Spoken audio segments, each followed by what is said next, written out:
Welcome to the Father Jim Clark Show, broadcasting here on Heavens Road FM.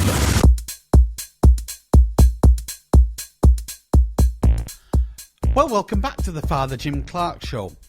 Well, today my show is a bit of a special, in as much as I have a guest with me, and this lady is called Cathy Booth. Now, this is a recording that I made with Cathy via Skype.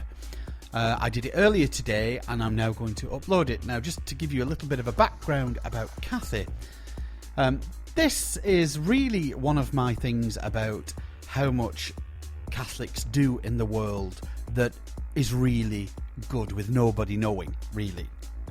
Now, you all know about my association with the Good Life Orphanage in Kenya and what a fantastic success that has been. Well, 4 years ago when I was there, I met a girl called Cathy Booth. She is from Queensland in Australia, and she, like Kevin and Mary, was on a holiday in Kenya when she was struck again by the abject poverty out there. So, rather than me ramble on about Cathy, I'd like to introduce you to her now and see what she has to say. So, hello, Cathy Booth, all the way from Queensland in Australia. How are you? Hello. I'm very good, Father Jim. How are you? I'm very good. Now, I have already told our listeners, Cathy, that we met 4 years ago at a feeding station just outside Mombasa. Do you remember? That's correct, yes. Yeah. Yes. In fact, one of the best photographs I think I've ever taken was of you holding that beautiful child looking ever so sad. Oh, that actually nearly did my head in. That was my first time to the feeding station, and it was quite traumatic actually for me, and very confronting. And that photograph said it all. It just said everything about the way I was feeling and the enormity of the problem that we were looking at. Yeah. Yeah, what I might do, we do have a gallery on our on Heavens Road FM. I might try and see if the powers that be will put that photograph up so that our listeners can have a look at what we're actually talking about. So that would be great. Yep. So I have a few things to ask you. First of all, what made you start? I've explained to our listeners that you're undertaking a building of an orphanage like the one that we support, the Good Life Orphanage, run by Kevin and Mary. Yes. But what is it that made you go down this? I mean, it's a huge commitment. What made you go or begin this journey of an orphanage in Kenya? Okay, it's really quite simple. I was there in 2010 on a part of a round the world trip, and we'd stopped off in Kenya and Rwanda.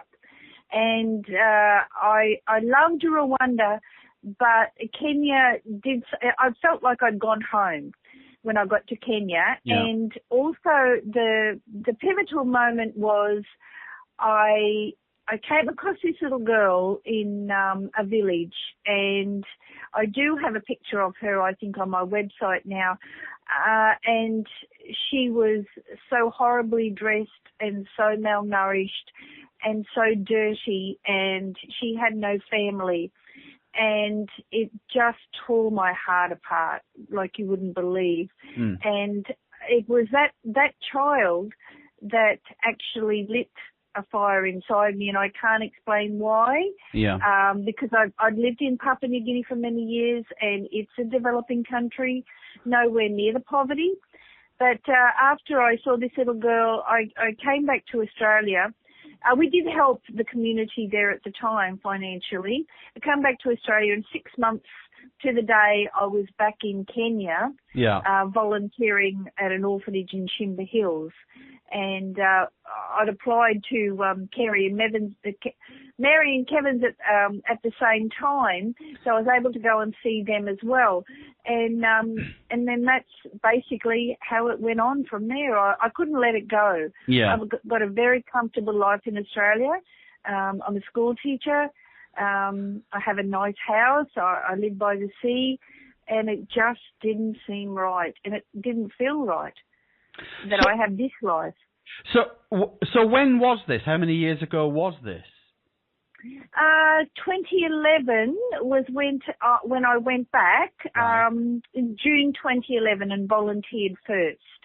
Then I came home, and on the 30th of July 2011, 3 years ago, I decided I'd start my own charity. Yeah, I didn't tell any of my family. I just did it. And I had no idea how to start a charity. And I had to do a lot of research on the internet. Yeah. And set it up. Then I told my family. And they knew I'd do it. They knew. They knew. I have looked in at your website every now and again, and this is some things that people do say about you, that once you get the bit between your teeth, there's no stopping Cathy Booth. Correct. But, it's a bit like Kevin and Mary. Yes. Those children in Africa that are going to benefit from the orphanage, they need the Cathy Booths of this world. They need the Kevin and Marys of this world to help out. Yeah, and I'd just like to say Kevin and Mary have been an overwhelming support to us and mentoring me along the way. And, I've even had an email from Mary tonight, and it's just amazing how, they're supporting me along the way, because we're all doing the same thing. And it's just wonderful to have guidance from another person. Yeah. Another two people to help us along the way. It's just amazing, and I'm so fortunate. Well, obviously, because I support the Good Life Orphanage, the people that listen to my radio show, I think they must get a bit fed up me talking about Kevin and Mary and the wonderful work that they do. But they are they are a bit like yourself. They're outstanding people, and like yourself, they have. This is a lifelong commitment. It is. But there's just one other thing before we go on. Your orphanage is called Umoja. Umoja, is that how you say it? Where did that name come from? It's U-M-O-J-A.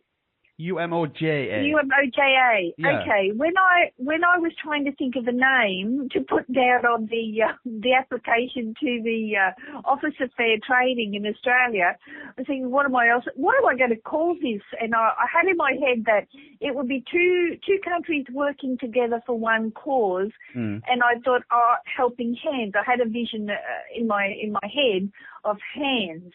And then I started looking up in Australia, and there was a million of them. Yeah. And so I thought, no. So then I thought, well, I need to find a Swahili word that means unity. And that's how I come up with Umoja. It means unity and togetherness. So, and then I wanted a vision statement that meant people working together for one good outcome. So our vision statement is together we achieve the extraordinary. And it is extraordinary to me because I'm way down here in Australia, and all of this mostly happens over there when I'm not there. Yeah. So it's a lot of work from this side of the world for things to happen over there. Yeah. So Umoja was the perfect name. Very good.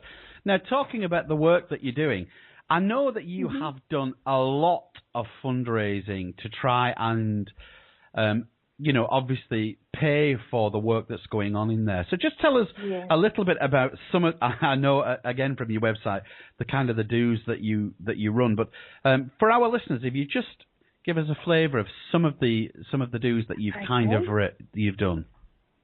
Okay, in the beginning, to get ourselves known, we used to do markets, go out to the markets, local markets every week, car boot sales, raffles at the pub of a Friday night. Yeah. And most of the time we didn't even make enough because we had to buy the meat trays. We didn't make enough to cover the meat tray, so we're always forking out of our own pocket to start with. And then word started to get out, and slowly, we started doing more and more fundraisers at the beer festival here. We'd have raffles and corner stalls, and my mum would make lamingtons, and I'd sell them to the staff at the school where I worked. So we started off with little things like that, and then we decided we'd have a gala dinner. and that way we hopefully we make a lot of money. Well, the first year we only had about 80 people, but last year it doubled in size, and we also have the world's largest dinner party. We have that in October. Yeah. That raises a lot of money. Anyone can have a dinner party anywhere in the world, right, and donate $20 and go to a friend's house. The host provides the meal, and everybody donates $20 and goes towards the project. So we also have charity golf days. I do a lot of guest speaking now. I didn't start doing it for the money. I started doing it to spread the word. Yeah. And as I spread the word, people start seeing what we've done over there. And even though we don't have children yet, we've set up the foundations for our self-sustainability, which was very important to me to start off with, yeah. Yeah. So yeah, anything we can do to raise money, we do. Didn't you get some award from the Australian government recently? Haven't they dipped into that? I got an award from Rotary International, right. Actually. It was for, it's a Paul Harris Fellow. I'm a Rotarian myself. Yeah. And it's for humanitarian work. So I didn't feel I deserved it because I really haven't done enough, and there's so many more deserving people in the world, certainly. Yeah, but it was nice to be recognised, yeah. Yeah, and it's like, I do kind of keep tabs on what you're up to, and you... Oh, do you now? I do, but I do that via your website. But one of the things that I remember when Kevin and Mary were doing, the building project in at the Good Life, one of the massive problems, and it's obviously with the building of their school, it's kind of one of those ongoing things that I am very aware of, and that is the red tape in Africa. How have you found the famous red tape of Kenya? Don't get me started. It took me 11 months to get our charity registered over there. Really? Yes. It only took me about 4 months to get our title deeds for our land, which I was quite surprised.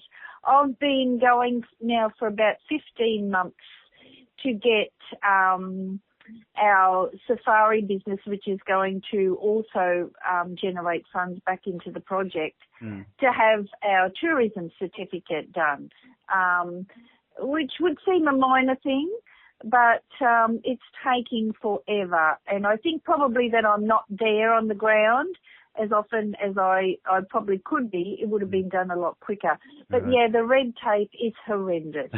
Somebody's always away or gone on holidays, or only one person can do it, or it's got to go to Nairobi to be done. Yeah. It's frustrating. But, we've got red tape too here in Australia, but nowhere near as tightly knit. I mean, it is a famous place, really, especially Kenya, for the red tape. Now, you did... Oh, yeah. You did say that you hadn't got any children in the buildings yet, but so one of my questions would be to you is, how far off do you think you are of being able to formally open the orphanage? I would love to say we would have it fully open by the end of this year. We've had our building plans approved and stamped by the Kenyan government, all ready to go. Yeah. We'd raised a lot of money towards the first house, and we've got a builder to build the first house, but the quotes came in horrendously expensive. Right. And out of the cost to build the house, it wasn't actually the labour that was expensive, it was the materials. Yeah. So we're looking at different ways now, and of course it's going to take 6 to 8 months to build. So we're looking at different ways now, whether we can bring in prefabricated house of the design that we've got from China. So I'm negotiating with a few Chinese companies at the moment, doing my homework on them, questioning them, what have they sent to Australia, ringing the people that they've dealt with in Australia to make sure and do my due diligence that everything is, if I do go down that path, then it will save us a lot of money and can be built an awful lot quicker.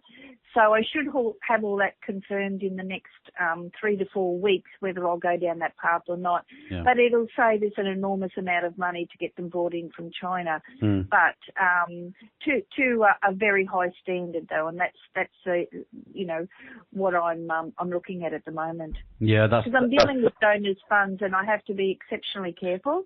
I always think, when I first saw the Good Life Orphanage, I was amazed at just how high a quality the buildings were, and they were obviously buildings made to last, which I think was a really good idea. So your plans, I'm not quite sure how big this orphanage is going to be. What are your plans for? How many children will you be eventually able to take in? Okay, well, we were hoping to have 6 houses eventually, of 10 children approximately in each. Yeah. But we will revise that. We've got an internal compound now. I think it's around 2.5 acres that has a 6 foot high security internal compound within the huge acreage that we've got. And Australian government supported us with part payment of that through AusAid. We received a grant for that from the Australian government, which was amazing. So it's nearly finished. So within that compound, we can fit 6 children's houses. So we'll get the first one done first, make sure all the children are settled, start raising money for the second one. We've already got sponsors for the first 12 children. In Australia for up to 2 years. So it's just one step at a time, and it's the fundraising, The quicker we raise money, the quicker we can get the house built. Well, I think you've done very well with the sponsors, because I know from the Good Life, it's one of the things that once the buildings are all finished and people can see that, one of the things that Kevin once said to me was, it's dead easy to ask people to buy a table or a chair or a wall or a door. Yes. But once the buildings are all complete, it's actually quite difficult to then get people to sponsor the ongoing education and feeding of the children and the costs involved. So I think you've done really well to get so many sponsors already. Good on you. Well, in actual fact, I've had about another 4 last week. And the thing is, people in Australia are exceptionally giving. Yeah. But they'd like to know that, and probably the same in the UK, they like to see where their money is going. And a lot of the people would prefer to give the money to somebody they know and able to see the photographs, etc. Then send it off to an organisation that they don't really know about. Yeah.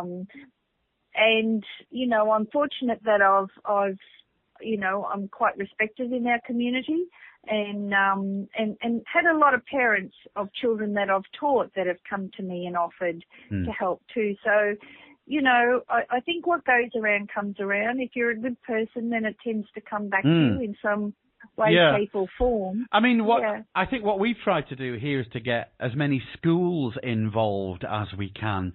So we, where the Good Life is concerned, we have a few schools around the Manchester area, for instance, that they pool their resources. So they fundraise, and then all of that then goes to the Good Life, and that brings in quite a substantial amount of money. If you can get... Sorry, keep going. I was just going to say, if you can get schools on board as a project, almost for 5 or 10 years... quite often they're quite happy to do that. So that might be a thing for you to have a look at. I'm going to tell you something that I now think's really funny. At the time, I didn't think it was funny. I was devastated. I was gutted. Yeah. When I first started, being in the education department, I'm able to get all emails of every state school in Australia, Catholic schools, all private schools. I sent off emails to every single school in Australia, special schools, any school. Yes, asking could they please have a free dress day. With their children. One free dress day a year and give a gold coin donation to children. Now, there's an awful lot of schools in Australia. Do you know that not one school replied to me? Not one. Really? I was gutted. However, my principal at the time felt very sorry for me, and we had one at our school, and in actual fact, we raised $300 and something, which was our first big lot of money. Yeah. And, but it's on our cards to send out again because we've got a lot more kudos now. And only this week we had a really substantial donation from a Catholic college here in town that they've chosen us as their charity for this year. So I'm pretty stoked about that. Yeah. So if I had more time, I'd be out and about speaking in schools myself. So that's something we are going to look more into. Yeah, definitely. Again, one of the things is there's nothing more powerful than word of mouth. So things like... I think so, definitely, yeah. Head teachers' conferences, anywhere where you can get your name out there, I think is a real boost for you. It is, and I tend to talk to everybody about the project wherever I go, and sometimes I actually see them cringe because here she comes again. They know me, and they know it's my passion, and that it will happen, and I think too, Father James, that the amount of people that we've taken over in the last 18 months as volunteers to the project, that has been amazing. The benefits that we receive from the volunteers giving up their time and their money and coming over and helping, but then coming back to Australia and then telling other people about it. Passing the word around. So good. Yeah, that's true. Okay. And look, it is hard. It is hard, particularly this far away. But I've certainly learned a lot of patience. I always thought I was a patient person, but I wasn't. Now you've met the Kenyan red tape. That's right. Yeah.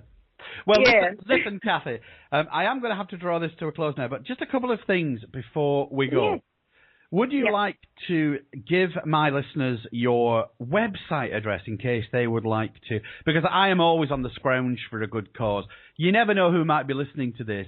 And, if somebody wants to make a donation your way, then good on them. So if you want to give us your website address so people can have a look in. No problem. It's www.umojahome.com, UMOJAHOME.com. We're also on Facebook, Umoja Kenya, and even just like us on Facebook, that would help us even, and just keep spreading the word. Excellent. So congratulations to you and to all your team for all the work that you're doing. And thank you. One thing that I would like to do, which I didn't pre-warn you about this, is I am going to play you a dedication. So what is your favourite piece of music? Oh, Never Tear Us Apart by INXS. Never Tear Us Apart. Do you know that band? I do. A good Aussie band.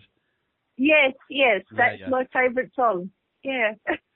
Well, once again, Cathy, thanks for your time, and I wish you all the very best indeed.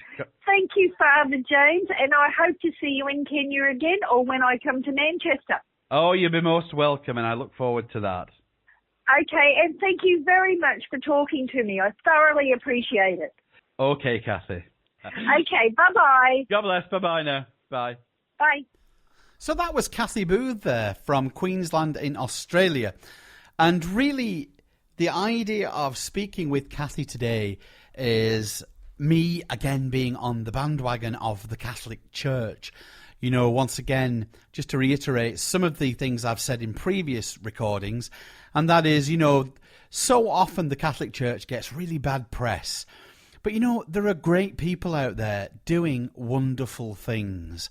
So I perhaps would ask all of our listeners, when you're saying your daily prayers or your prayers at the weekend, perhaps you could drop in a little prayer for Cathy and her team, who are working in the orphanage there over in Kenya, getting themselves ready for the children. And also a little prayer for the children, because when they enter into this what will become a very safe environment for them in a very unsafe world for these children, then, you know, they will be truly blessed. So I'd like to thank Cathy once again for all her time. It was a bit of a tricky one to set up. Cathy's 9 hours in front of the UK, so I was here at 10:30 in the morning. Cathy was at 7:30 in the evening. So thanks, Cathy, for your time. And as promised, this is something we're going to finish with. Cathy's favourite song. This is by In Excess, Never Tear Us Apart. Until next time, God bless.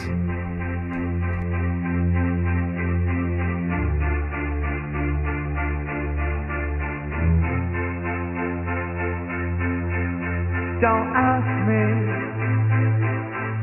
what you know is true. Don't have to tell you I love your precious heart. I was standing, you were there. The world collided, and they could never tear us apart.